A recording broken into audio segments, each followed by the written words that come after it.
বরিশাল বিশ্ববিদ্যালয়ে যাওয়ার পর নাহিদকে কেন কেলানো হলো, নাহিদ কেন সেখানে অপদস্থ হলো, কেনই বা তাকে পুলিশের সহায়তা নিয়ে সেখান থেকে বেরিয়ে আসতে হলো, আজকের আলোচনার বিষয়। আপনারা করবেন দেশ সংস্কার, আপনারা তো নিজেরাই বিভাজিত। ডক্টর ইউনূসও আপনাদের প্রতি আস্থা হারিয়েছে, কেননা আপনাদের যে একটা কমিউনিটি ছিল, আপনাদের যে একটা ঐক্য ছিল, সেই ঐক্য আর নেই। আপনারাই কিন্তু ডক্টর ইউনূসকে ক্ষমতায় বসিয়েছিলেন, দেশের জনগণও ডক্টর ইউনূসকে পছন্দ করেছিল, কিন্তু আজকে ডক্টর ইউনূসই আপনাদের প্রতি বিরক্ত। কেন? আপনারা আপনাদের কমিউনিটি ধরে রাখতে পারেন নাই, বিভিন্ন কার্যকলাপের কারণে আপনারা বিভাজিত। বন্যার টাকা থেকে শুরু করে আবু সাঈদের পরিবারকে আমন্ত্রণ করেন নাই, আরও বিভিন্ন কার্যকলাপে আপনারা বিভাজিত হয়ে গেছেন। আপনারা রাজনৈতিক দল গঠন করেছেন দাবি ভিত্তিক, সমস্ত পদ দিয়ে দিয়েছেন শুধু ঢাবির ভিতরে, বেসরকারিভাবে কোনো পদ নাই। বেসরকারি বিশ্ববিদ্যালয়ের ছাত্রছাত্রীরা কোনো আন্দোলন করে নাই। আপনাদের ঢাবি বিশ্ববিদ্যালয়ের ক্যান্টিন বন্ধ হয়ে গেছিল, মাঠে নেমেছিল কারা? বেসরকারি বিশ্ববিদ্যালয়ের এরা। আর বেসরকারিরা যদি না নামতো তাহলে আপনারা এই আন্দোলন সফল হতে পারতেন না, এটা কিন্তু বাস্তবতা। কিন্তু আপনারা বেসরকারিদেরকে এই আপনাদের কমিউনিটির মধ্যে রাখেন নাই, আপনাদের দলে কোনো পদ দেন নাই। আর এই কারণে কিন্তু ছাত্ররা নতুন আরেকটা রাজনৈতিক দল গঠন করেছে। তাহলে আপনাদের মধ্যে কি হলো? বাঙন তৈরি হয়ে গেল, হলো কিনা? আর এসব কারণে আপনারা বিভাজিত হয়েছেন। তাহলে আপনাদের হাতে যদি দেশ সংস্কার দেওয়া হয়, আপনারা কিভাবে করবেন দেশ সংস্কার? আপনারা তো আপনাদের নিজেদের সংস্কারই করতে পারছেন না। যারা শহীদ হয়েছে তাদের কোনো সহায়তা নাই, যারা হাত পা হারিয়ে পঙ্গু হয়েছে তাদের কোনো চিকিৎসা নাই। কেন?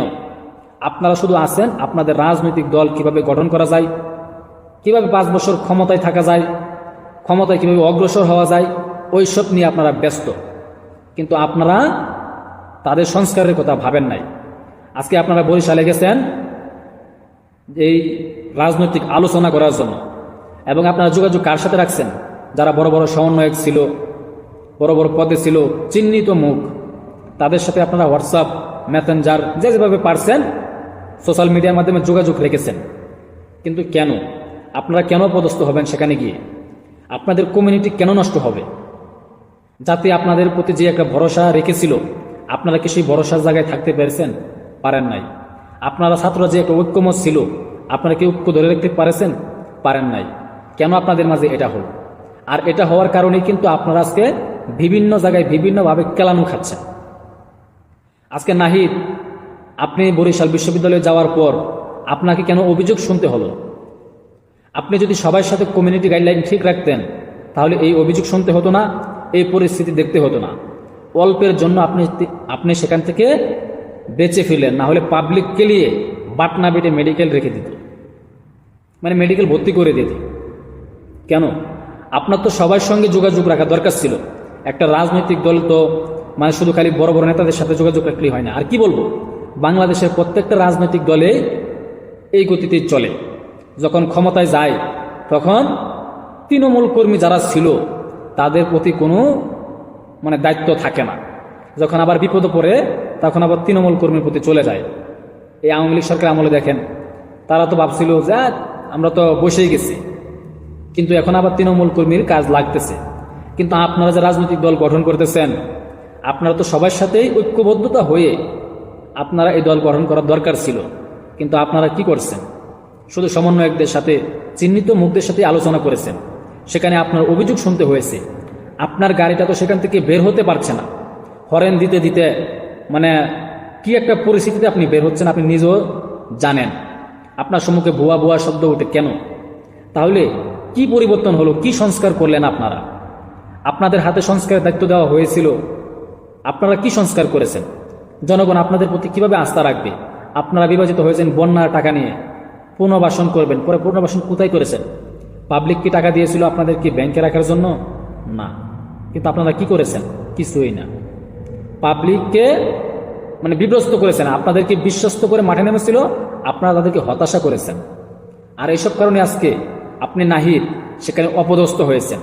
বাকি উপদেষ্টারও অপদস্থ হবেন, অপদেষ্টা হচ্ছে হবেনও, কারণ আপনারা বিভাজিত। আর এসব বিষয়ে ডক্টর ইউনূসও আপনাদের প্রতি ক্ষুব্ধ। কি কারণে ক্ষুব্ধ? আপনাদের কমিউনিটি নেই, আপনারা তারকে বসিয়েছেন, এখন আবার আপনাদেরই মেরুদণ্ড ভেঙে গেছে। তাহলে ডক্টর ইউনূস কিভাবে থাকবে?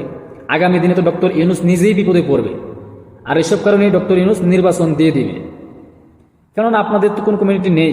আর আপনারা এই অল্প সময়ের মধ্যে আমি মনে করি দল গোছাতেও পারবেন না, একটা আসন পান কিনার সম্ভাবনা আছে। যদি মাঠে বিএনপি নামে, তারেক রহমান যদি দেশে পা রাখে, তাহলে প্রেক্ষাপট পুরোটাই পাল্টে যাবে, আপনারা কোনোভাবেই পারবেন না। তো আমি এটাই বলছি, আপনারা বিভাজিত হয়ে গেছেন, আপনাদের দ্বারা সংস্কার হবে না, রাজনীতি হবে না, এটা পাবলিক বুঝে গেছে। আপনারা ঐক্যবদ্ধ হয়ে একটা কমিউনিটি করতেন, একটা দল তৈরি করতেন, বুঝতে পারতাম। কিন্তু আজকে আপনারা দেখেন, আপনাদের বিপরীতে আরেকটা দল হয়ে গেল। বৈষম্য বিরোধী আজকে এনসিপি মারামারি হয় আপনার সামনে। পাশাপাশি দেখেন সাংবাদিক ইলিয়াস পিনাকি ভট্টাচার্য, এরাও কিন্তু আপনাদের সঙ্গে ছিল, কিন্তু এরাও ধীরে ধীরে চলে যাচ্ছে। কেন? আসিফের বিরুদ্ধে সাংবাদিক ইলিয়াস স্ট্যাটাস দিয়েছে 100 কোটি টাকার লেনদেন করেছে একটা ইন্টারভিউয়ের মাধ্যমে একটি বাড়িতে। আসিফ নজরুল দেশ চষতেছে, আপনারা ক্ষমতালোভী হয়ে গেছেন। আর এইসব কারণে আপনারা দেশে থাকতে পারবেন না, কারণ আপনাদের প্রতি জনগণ আস্থা রেখেই মাঠে নেমেছিল। এখন আপনারা ডাক দিয়ে দেখেন কয়জন লোক আপনাদের পাশে যায়? যাবে না, কারণ আপনারাও চুষাচুষি শুরু করে দিয়েছেন। তো যাই হোক, মার খাইছেন না, আপনার কপাল ভালো, কোনো মতে সেখান থেকে বেঁচে ফিরতে পারছেন, না হলে আপনারও মেডিকেল শুয়ে থাকতে হতো। অপেক্ষায় থাকুন আগামী দিনগুলোর জন্য। আসসালামু আলাইকুম।